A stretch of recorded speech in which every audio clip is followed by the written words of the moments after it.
anak-anak semuanya kesayangan Tuhan Yesus. Sekarang bersiap. Lipat tangannya, tutup matanya, kita mau bernyanyi kesayangan Bapa.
Di dalam surga, terima kasih Engkau telah menjadikan kami anak-anak kesayangan-Mu.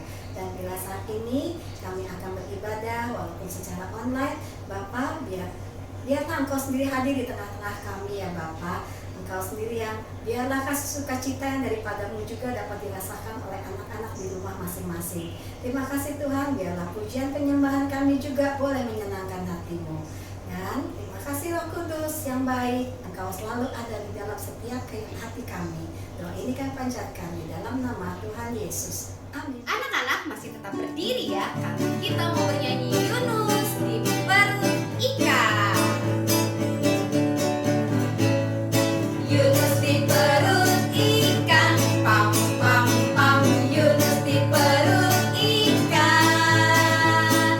Karena Yunus dikasihi Tuhan, Yunus diselamatkan. Pam pam pam, cuap cuap, pam pam pam, cuap cuap.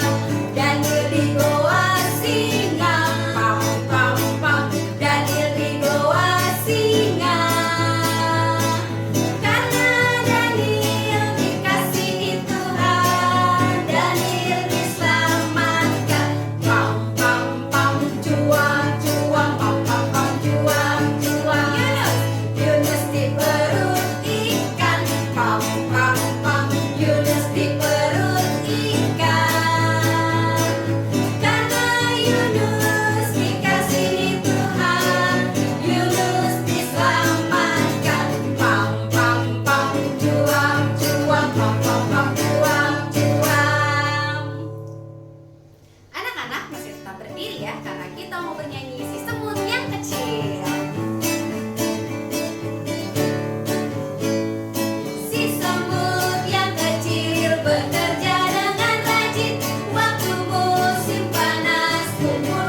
surga, kami bersyukur Tuhan untuk pagi hari ini kalau kami boleh memuji nama-Mu Tuhan.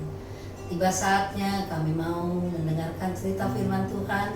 Kiranya Tuhan yang menuntun setiap anak-anak kami untuk boleh mendengarkan cerita firman Tuhan, sehingga setiap cerita yang disampaikan dapat menyerap untuk anak-anak dan dapat dilakukan dengan baik. Terima kasih ya Tuhan, Engkau juga menolong guru kami yang akan membawakan cerita firman Tuhan.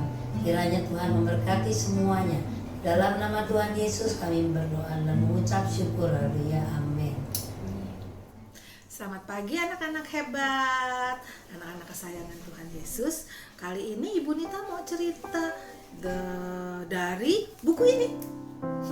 Kalian pasti tahu namanya Alkitab. Betul sekali, Alkitab. Alkitab ini isinya firman Tuhan. Kalian pasti suka dibacakan oleh mama dan papa kan? Ya, jangan lupa ya kalau setiap malam minta papa mama bacain aku firman Tuhan ya. Nah, anak-anak hebat, kalian tahu nggak di dalam Alkitab Ibu Nita ini, di dalam Alkitabnya anak-anak juga banyak sekali cerita yang mengajarkan kita tentang cara menjadi anak Tuhan Yesus yang hebat. Salah satunya adalah yang Tuhan paling senang dari anak-anak kesayangannya, dengar-dengaran. Apa namanya? Dengar-dengaran atau taat. Apa anak-anak? Taat ya. Nah, anak-anak, siapa yang di sini pernah menunggu antrian beli es krim, menunggu giliran cuci tangan, menunggu giliran, wah banyak macamnya. Tetapi ya anak-anak, kalau disuruh tunggunya sampai 3 jam, mau nggak? Lama sekali. Apalagi 3 hari. Wah, sudah tidak tahan ya kan anak-anak. Seperti kita sekarang nih, karena corona kita disuruh di rumah gitu kan ya. Tunggu ya sampai nanti coronanya selesai. Kadang-kadang banyak yang nggak sabar, disuruh pakai masker tidak mau, padahal itu untuk kepentingannya. Disuruh cuci tangan, cuci tangan terus ya kan, padahal itu untuk kesehatan kita.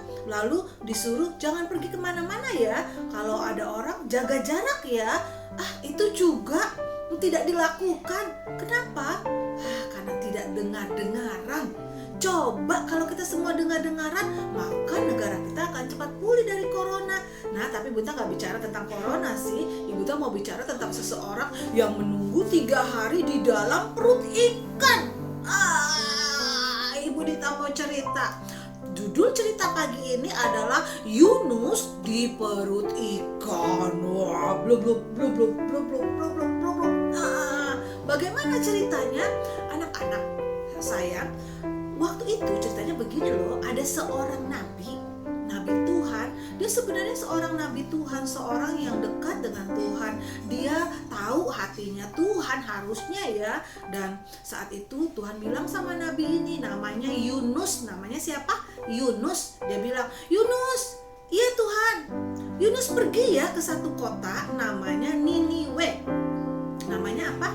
Niniwe. Ini ada di Alkitab loh. Nanti kalian kalau udah selesai dengar cerita, minta sama papa sama mama bacakan ya di Yunus 1 dan 2 ya, di sana ceritanya. Nah, anak-anak, Yunus ini disuruh pergi ke Niniwe. Ke Niniwe Tuhan? Iya, ke Niniwe. Katakan kepada kota itu untuk bertobat, untuk stop dari perbuatan yang jahat. Karena kalau tidak aku akan membinasakan mereka. Wah, Tuhan kagak salah. Tuhan tidak salah ya. Kota itu, orang Niniwe itu jahat sekali. Dan satu kali kelak dia juga akan jahat sama orang-orang bangsa aku, kata Yunus. Aku gak mau Tapi dia gak berani bilang sama Tuhan dia gak mau. Dia diam-diam saja. Nah, tapi pada saatnya anak-anak, dia pergi naik kapal laut waktu itu ya. Dia naik kapal laut, tapi bukannya pergi ke Niniwe, dia pergi ke kota yang lain. Tuhan tahu nggak ya? Tuhan tahu lah anak-anak. Tuhan Yesus itu hebat. Dia tahu semuanya. Nah, Yunus ini mulai naik kapal laut. Ketika dia mulai naik kapal laut, anak-anak, tidak lama kemudian Alkitab katakan mulai ada angin besar, gelombang yang mulai naik. Waduh, orang-orang udah mulai mabok. Aduh, aku nggak tahan. Aduh, semua sudah kaget. Yunusnya di mana?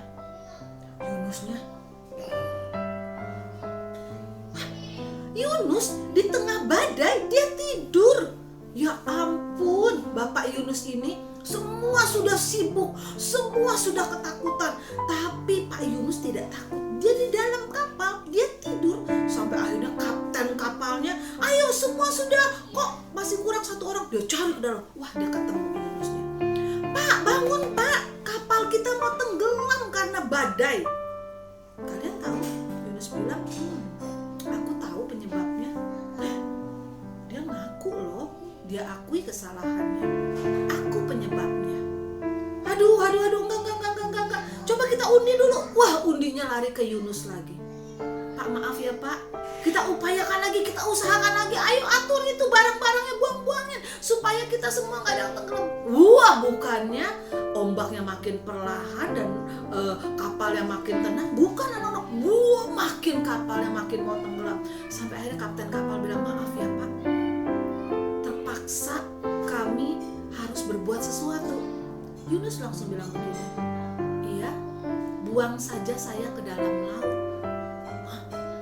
Dilempar ke dalam laut. Yunus benar-benar tahu loh, dia salah sama Tuhan. Ya, dia tidak dengar-dengaran. Itu ada akibatnya. Akibatnya dia dibuang ke laut. Akhirnya dilempar oleh para awak kapal ke laut. Begitu dilempar ke laut, Alkitab katakan laut langsung tenang. Semua orang yang di kapal takut. Kalau begitu, Tuhannya Yunus itu Tuhan yang benar, Tuhan yang sungguh-sungguh ada. Yunusnya sudah masuk bleb. Begitu dia mulai bleb, dia tahu dia meninggal. Dia pasti tidak bisa hidup lagi. Dia kagak tahu, dia tidak tahu anak-anak. Tahu-tahu ada mulut yang besar. Blub. Masuk ke dalam mulut ikan. Alkitab katakan oleh penentuan Tuhan didatangkan seekor ikan besar dan makan Yunus. Begitu Yunus buka mata, aduh kok bau ya? Aduh, saya udah meninggal atau belum ya? Tapi kok bau amis? Ada ikan kecil? Kok gelap tapi bau? Tahu Yunus, dia ada di perut ikan. Dia masih hidup. Wah, ketika dia tahu dia masih hidup, dia mulai berdoa, Tuhan ampunin saya. Tuhan ampuni saya. Tuhan maaf ya, saya salah sama Tuhan. Maaf ya, saya gak dengar-dengaran. Harusnya saya ke Niniwe, tapi saya malah lari dari Tuhan. Tuhan dengar gak? Anak-anak dengar baik-baik ya. Ada bagian Alkitab yang katakan, kalau kita salah, kita datang sama Tuhan. Dengar baik-baik. Tuhan itu setia dan adil. Ketika kita minta ampun, Dia akan mengampuni kita. Dia akan menyucikan dosa kita dan menjauhkan semua kejahatan kita. Tapi harus minta ampun. Harus bertobat. Apa anak-anak? Bertobat. Ada saatnya Tuhan izinkan nih kayak Yunus. Dia udah bilang, Tuhan ampunin, Tuhan ayo aku bertobat. Tapi tunggu 3 hari di dalam perut ikan. Kadang-kadang karena kesalahan kita, ada harga yang dibayar, ada konsekuensi yang harus kita terima dari kesalahan. Tuhan bilang tunggu ya 3 hari di perut ikan. Kadang-kadang kalau anak-anak TK Samaria juga begitu kan ya. Kalau lagi udah dikasih tahu tidak dengar-dengaran, ayo berdiri dulu sebentar. Begitu ya. Sama mama bagaimana? Kalau tidak dengar-dengar ya sudah, stop dulu mainnya. Nah, itu namanya konsekuensi. Ya, konsekuensi. Dipikirkan saya salahnya apa sampai tahu salahnya ya. Nah, kadang-kadang dikasih tahu juga sama orang tua dan guru-guru ya. Nah, begitu juga Yunus. Tuhan kasih tahu sama Yunus, ini salah loh. Aku tuh sayang kamu, tapi saya juga sayang seluruh bangsa Niniwe. Karena mereka jahat itu bukan karena mereka mau, tapi karena ada iblis yang buat mereka jadi jahat. Makanya harus dikasih tahu tentang firman Tuhan supaya mereka bertobat. Itu sebabnya aku suruh kamu Yunus ke sana kasih tahu, ya Tuhan maafin aku ya. 1 hari, 2 hari, hari yang ketiga anak-anak Yunus nggak tahu kalau dia harus 3 hari. Tapi begitu hari ketiga, ikan yang besar ini tiba-tiba dari bawah dia mulai naik ke atas, naik ke atas. Kata Tuhan di sini ya. Nih, Bunda bacakan di Yunus 2 ayat yang ke-10 ya. Lalu berfirmanlah Tuhan kepada ikan itu, dan ikan itu pun memuntahkan Yunus ke darat. Bluk! Yunus sampai di pantai lagi. Anak-anak, setelah Yunus bertobat, setelah Yunus tahu kesalahannya, Tuhan tolong. Ya, ketika Tuhan tolong, maka Yunus melakukan kehendak Tuhan. Ya, dia harus jalan ke Niniwe dan bilang sama semua orang supaya mereka harus bertobat. Dan kalian tahu, kalau Tuhan yang suruh, maka Tuhan punya sesuatu untuk bangsa itu. Tuhan itu sayang sama semua orang. Begitu juga dengan kita semua anak-anak. Kita ini jadi warga negara Indonesia, jadi anak-anak Indonesia, ya kan? Ibunya juga anak-anak Indonesia. Nah, kita ini seperti Yunus, saat ini diminta sama Tuhan berdoa untuk Indonesia supaya Indonesia bertobat dan Tuhan menolong bangsa kita. Siapa yang mau berdoa buat Indonesia? Iya, ajak mama dan papa juga. Papa, mama, kita anak kesayangan Tuhan, ayo berdoa untuk Indonesia supaya Tuhan menolong Indonesia. Tuhan sayang sama bangsa Indonesia. Ya, mau anak-anak kita jadi anak yang dengar-dengaran. Apa namanya? Dengar-dengaran. Oke, yuk kita berdoa sama-sama. Tuhan Yesus yang baik, terima kasih untuk firman Tuhan mengajar kepada kami untuk dengar-dengaran. Beri kepada kami hati yang dengar-dengaran kepada Tuhan, kepada orang tua, kepada guru kami, kepada siapa saja yang Tuhan percayakan untuk mendidik kami. Tuhan Yesus yang baik, saat ini kami juga berdoa untuk Indonesia. Tuhan, selamatkan Indonesia. Tuhan Yesus, pulihkan Indonesia. Terima kasih Tuhan. Kami tahu Engkau sayang kami semua dan Engkau sayang bangsa kami. Terima kasih untuk firman Tuhan. Kami sudah berdoa dan mendengar firman Tuhan, menyimpannya dalam hati kami dan melakukannya. Menjadi anak kesayangan Tuhan Yesus. Di dalam nama Tuhan Yesus kami berdoa. Amin. Selamat pagi anak-anak.